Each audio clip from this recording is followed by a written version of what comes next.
Welcome to Centripetal Tarot. I had taken a sabbatical for spring break, a step back from the channel, and coming back with some new and invigorating space as well as energy. Wanted to basically re-center the channel. And so the channel is going through some really just organic changes that needed to happen. They just kind of had a flow. It had a flow. I stepped away and now I'm back. And I wanted to get into the first reading since the sojourn, so to speak. So it is a full moon in Libra, and I thought that would be such a great, I felt really compelled to do a reading for you and to get the channel going again. So I really have a central purpose of just creative growth being the center point of this channel. And so just coming from that center, I just think that this channel is going to take on a whole new approach, and it's just time for that. So thank you so much for joining me here today for Centripetal Tarot. I'm going to get into this new deck that is just so beautiful. It's very artistic. It reminds me of like the Art Nouveau. I love Art Nouveau period pieces and the Bohemia era. Anyways, these cards have that feeling to them. And so I'll be holding them up to you as I read this reading. I have the cards drawn, and then I'll be clarifying through this reading. A lot of changes going on here. This is a really powerful time of rebirth, renewal. I feel a sense of deep emerging scorpionic energy going on right now. So a lot of transmutation, transition on a really profound level. We have here the moon celebrating this full moon right now. It's kind of a mysterious full moon. It has this feeling of clarity to it. When I look in the sky, it's low and bright with almost this feeling of a gobstopper. Remember gobstopper candies, how they change in layers? And the moon had this light around it tonight that was this translucent red and murky yellow around the moon, and it was like a fairy moon. It just had this almost like a feeling of coming out of this mystical egg and hatching this emerging energy. So we're starting off the reading right away with the star. There's a big gateway of healing going on right now. And this is what is channeling this emerging rebirth. And then we have the 4 and the 5 of Wands. So there's a dichotomy right away, a tension, so to speak, between a rejoicing, energetic union or a reunion energy with a conflict or opposing and dissonance. So I see a yin-yang type of energy that is pulling at this, almost as if you imagine a tug of war going on of energy. And it's what's creating, though, the verve, or, when a guitar string is taut, it's creating the sound of this. It's a chord. It's striking a chord. And this chord is important. This push-pull or this tension, equilibrium. It's important to the reading. I'm channeling this right now. I'm just in the flow of it. So I'm going to just read to you as I'm feeling these out. I did do a pre-draw with some other cards to kind of get into tap the surface of this energy, but this is the first time that I'm emerging into these cards with you as I speak in real time. So just bear with me. We've got the Three of Hearts here as a, I would say, as a representation of this energy. And to me, I'm not feeling this as, well, I do sense like a third party tension, as they say in a lot of readings, you know, a third party that is pulling on a duality or a union that wants to come together with a third problematic obstacle. But I see this as a dance of, I actually see this as a celebration energy right now. I don't see this as so much of a problem, even though there is tension going on. I sense that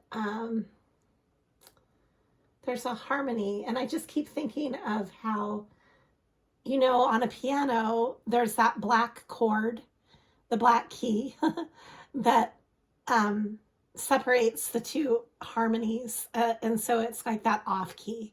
And I just sense that the off key is needed, though, for this journey. So anyways, that's what I'm sensing with that card.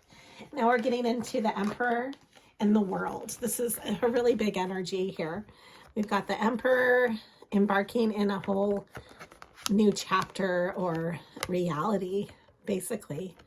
So this is a very masculine energy and a very new page here, new page, turning of events.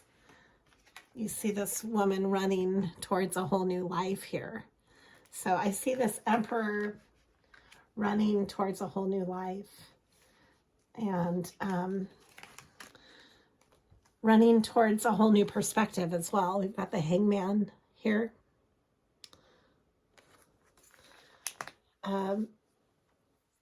I see this Emperor as a King of Wands, very fiery, very driven, charismatic, and possibly, you know, there could be the element of that, of the fiery signs, but in this reading, the Queen of Wands also emerges. So we've got the Queen to the King of Wands. And between them, there is the Ten of Wands and Judgment. So it's a sense of, it's like a fire that has, it can't be put out. It can't be extinguished. I see this as an eternal fire or flame. And it's enduring. It's an enduring fire. And it is ruled in a sense of like a karmic ruling, like it's a destined placement. It's as if, see how there's a hand here on this Judgment card? It's like this invisible hand guiding these two energies, but building this one fire, like a bonfire.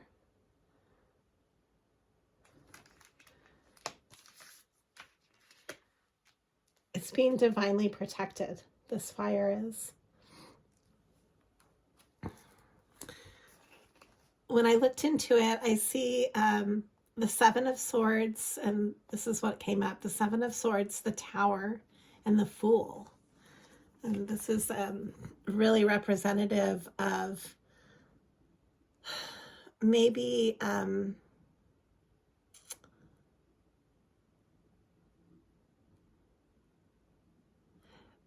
maybe a sense of energy being stolen or misplaced, and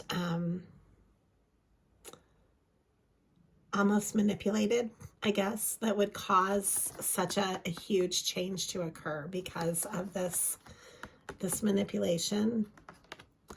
There's a sense of like dealing with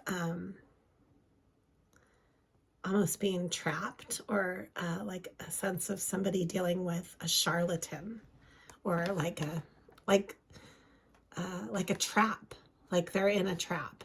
And so this causes this disruption, this disruptive energy. And it's like it blows apart the structure. So the tower is a change that cannot be avoided. And what is standing is not standing anymore. So anything that's structural, you know, loses its merit, basically. But emerging from this destructive change, or this really, it's like apocalyptic type change, then we have the Fool emerging. So the Fool, being the wisest of the Fool, is represented by Aries in the continuum of energies on the wheel, and it's the number 0 in tarot. So it's the very beginning of something. 0 is a magical space, you know, in the number system. It has the most potential. The number 0, it can go either direction, and it is almost like eternity. It's like, you know, the round circle of, you know, just think about the 0, and it's like a vortex. And so if you really go into the energy of the Fool, it's a brand new beginning in a way that culminates from the ending, culminating to a beginning. And it's a continuum energy. It's a continuum of the circle and of the 0.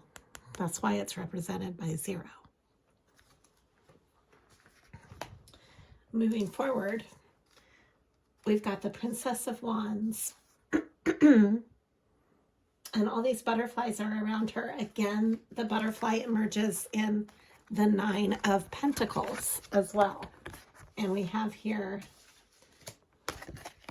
if you look closely, this maiden, or this lady, she has almost like a feather, or what looks like a feather and a flame coming out of her hat. And she's, it's like she's focusing the fire to make something creative out of it from the fire that she feels, this passion. It's transforming around her through a really creative energy around her. It's like a alchemy, sorcery type change. It's very progressive and positive.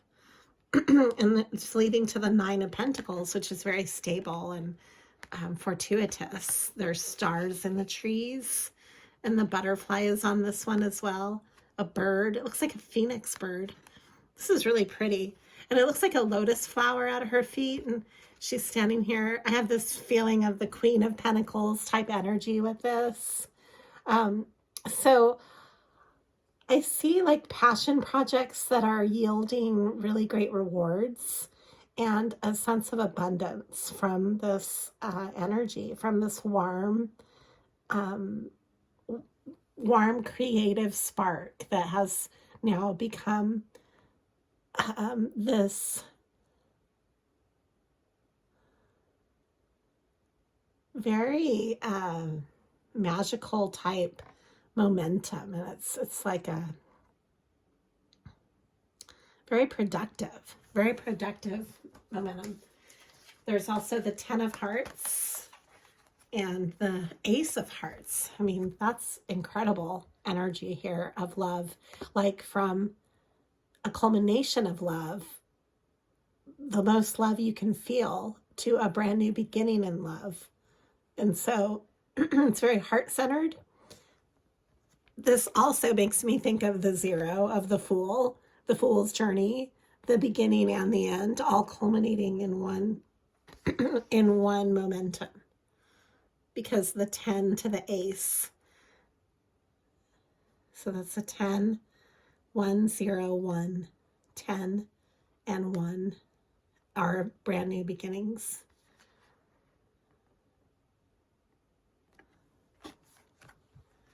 Seems like a really important doorway right now. We also have the Prince of Hearts here. This is a man on his horse presenting his heart. It's very chivalrous. It's a very heroic card. It has a feeling of pride and noble. It's like very noble. Yeah, I would say noble would be the energy of that. And then we have the High Priestess with the Hermit, and in between them, Strength. And I see the High Priestess to the Hermit as a coupling almost. Like a lot of times the High Priestess and the Hierophant are put together, but I see the Hermit and the High Priestess in this reading, the energy of that as a male and female type of, or an anima, animus, you know how you, it doesn't have to be just male. I'm saying energetically when I say that. And it seems like a direct reflection of the two sides of that. The High Priestess is very wise, as is the Hermit. And there's a sense of going inward with both of these. And that is the strength between the two sides of that energy. So let's look into this.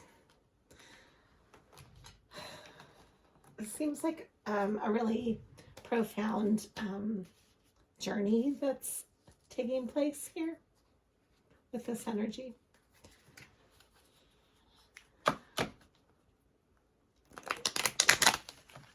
Why is the Tower part of this reading? Why is this change so profound? So I got the Two of Wands. And to me, that speaks of, again, the Queen and King of Wands coming together, like a coupling of passion. The Two of Wands is a collaborative energy. Top of the deck is the Nine of Swords with the Three of Wands reversed and the Eight of Swords. So there might have been, leading up to this, a sense of being trapped, a sense of not collaborating, and a sense of just being full of anxiety, staying up all night, pacing the floor, that type of energy. Like, this is just not working, and like doing whatever one needs to do to move on to something substantial. We got the Hierophant. Wow. So the Hierophant's coming out now. And that's a very traditional rites of passage. It's a doctrine type energy, like ordaining something as truth, you know? Very ritualistic. This is like I see this as a very protective spirit. Here's the Hermit again. So that that validates that to me, that feeling of the Hermit and the Hierophant. I had just spoken about that, and then the Hierophant came out. So it's exactly what I was feeling. There's almost like a symbiotic energy between the Hermit and the Hierophant being one and the same. It's almost like the two sides of a coin in this reading.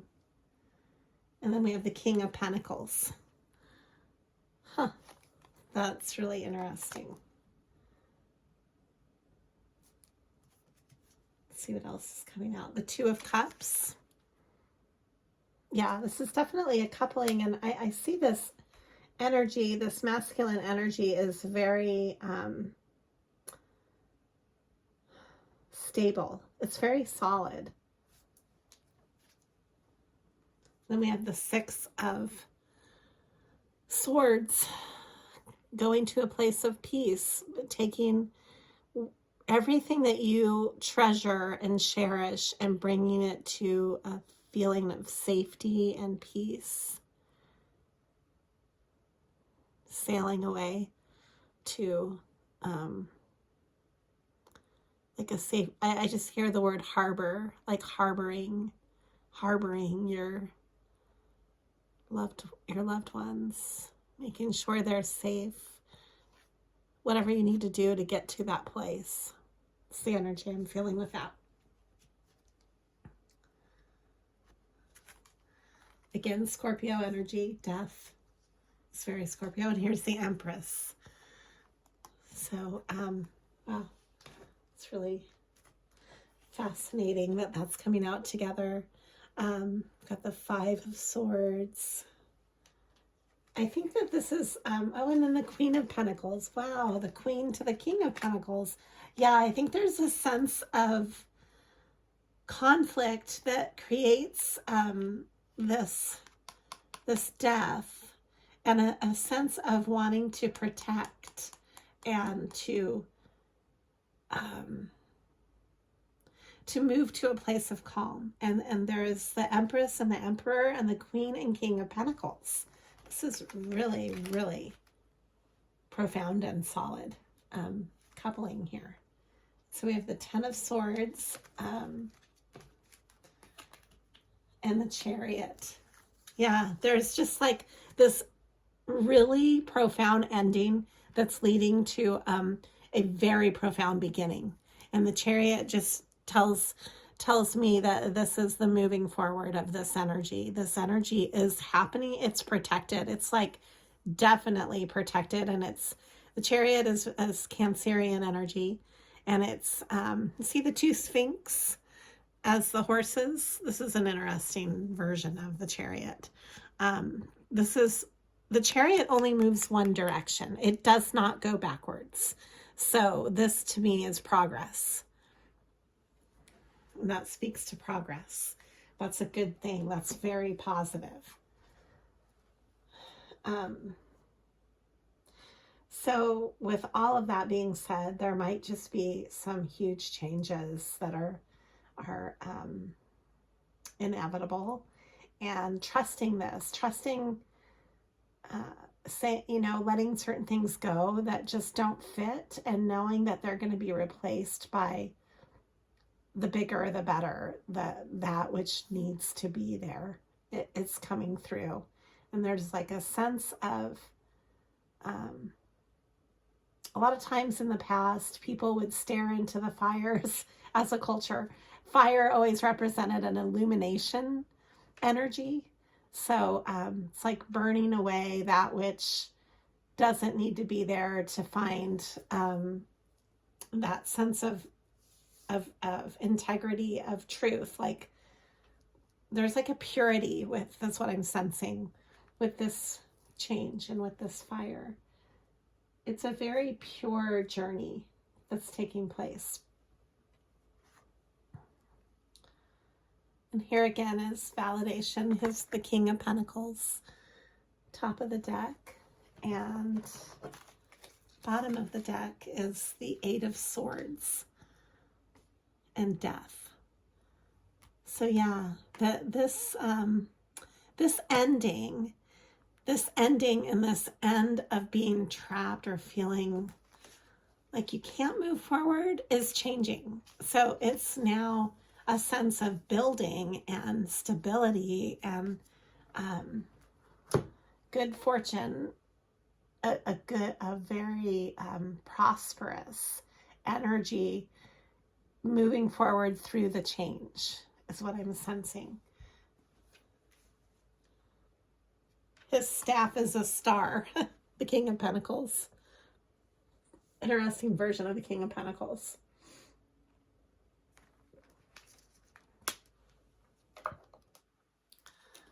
I'm going to just draw a few from the Crow deck, and then I'll wrap up this reading. So why why is the King of Pentacles so pronounced in this reading?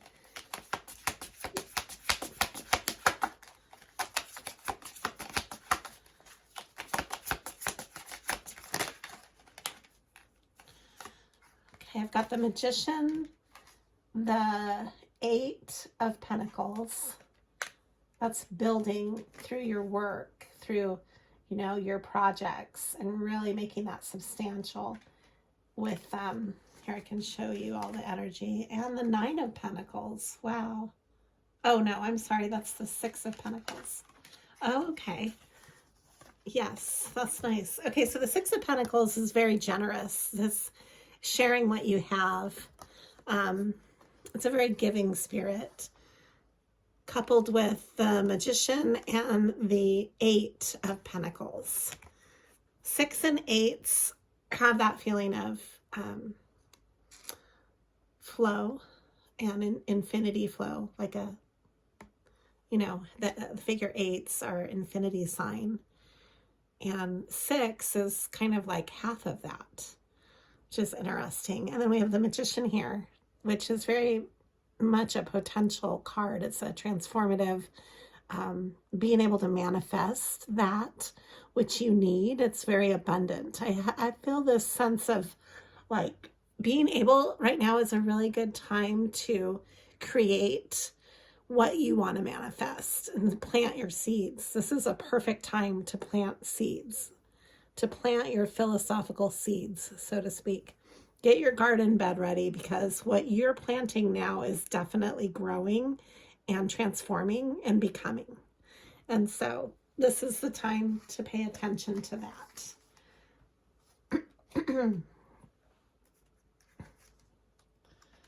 Again, the Hermit is coming out in this reading. Going inward, meditating, taking time to really look at things in that truthful, quiet state, and disconnecting from others so that you can get to that state. That is the energy, that's the power of the Hermit. The Hermit goes into the woods. You know, why did Emerson go into the woods? You know, why disconnect? It's just like how important it is to disconnect, and maybe even allowing that for yourself, to disconnect from the world, from your electronics, from, you know, take yourself out into the woods, get out into nature right now and give yourself that space to integrate. I'm definitely going to take that message and run with it myself. I love to take walks by the river, and I always feel renewed when I do that. And I just think that it's important to give yourself that space, whatever that means to you, getting back to the earth, especially this time of year with spring coming in, and it's like you return to your senses, basically, after the long winter. Again, the Six of Swords. Yeah, finding your peace, getting to your place of peace. Again, Scorpio energy, the death. So many this is such a transformative time right now. And then top of the deck, and I'm going to end this reading. It's just all coming full circle. I'm going to end it on strength. And there's that infinity sign again. If you can be true to doing this for yourself, and whatever this means, wherever you fit within this reading for yourself, you're going to gather strength. Strength of the heart, strength of your knowing power. That's your power, is following what you know to be true, following your heart. The strength is ruled by Leo, and it's about the heart. It's all about the heart. It's heart-centered card.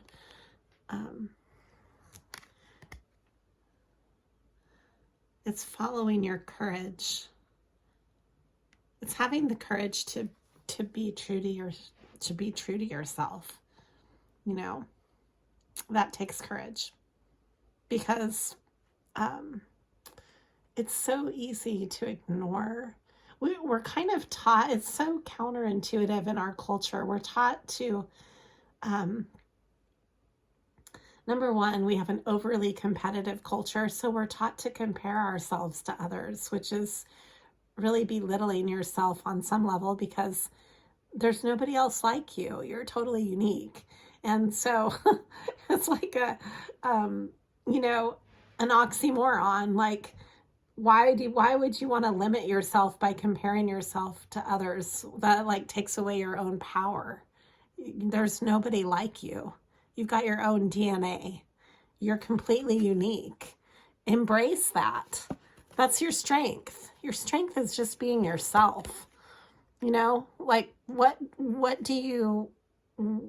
is your heart telling you? And, you know, it's time to listen to that. You don't have to do everything for everybody else, because it's just going to lead you nowhere. I mean, you can never make everybody happy. You can't make anybody happy except yourself. And that sounds really selfish, but that's a form of self-love that's actually necessary, you know? You can't give other people, you have to provide yourself oxygen first before you can help others. And so strength is just about standing in your power. That's period. Stand in your power, period. That's all I have to say with this card. And that's how I'm going to end it. Okay. Thank you for liking and subscribing to Centripetal Tarot.